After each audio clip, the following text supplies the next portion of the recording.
move back and forth along three space axes every day. Then why can I move backward through time and undo the tripping?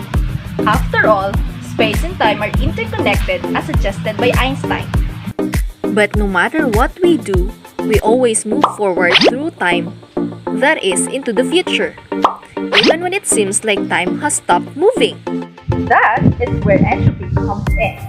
Now, entropy is commonly understood to be a measure of how disorganized a system is.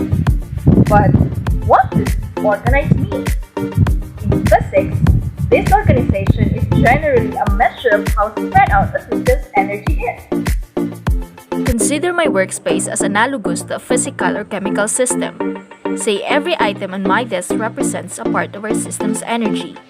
Naturally, as I use my desk, I will shift the items around in order to use them. Thus, the energy will spread out over a larger area.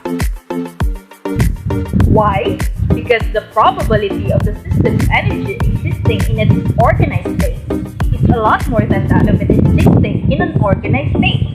In fact, disorganized states are so high in number for any given system that going back to the organized state becomes statistically possible. This fact is so important that it has its own law, the second law of thermodynamics, which states that the entropy of an isolated system always increases over time. And we recognize this change in entropy as the passage of time. Yes, entropy can explain tons of stuff. Why does the heat flow from the hot reservoir to the cold reservoir in a heat engine?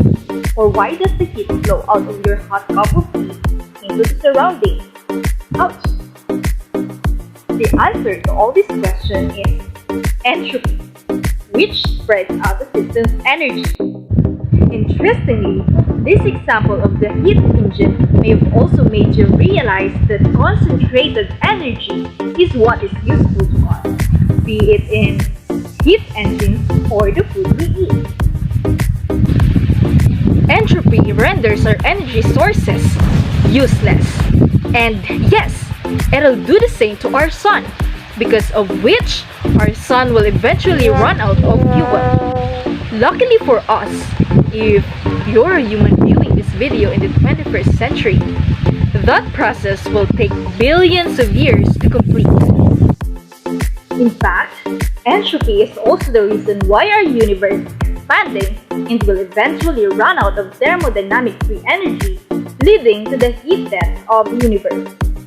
In such time, entropy would have reached its maximum value and stopped increasing, which means there will be nothing stopping us from going back in time, except you need to wait a gazillion years for that to occur.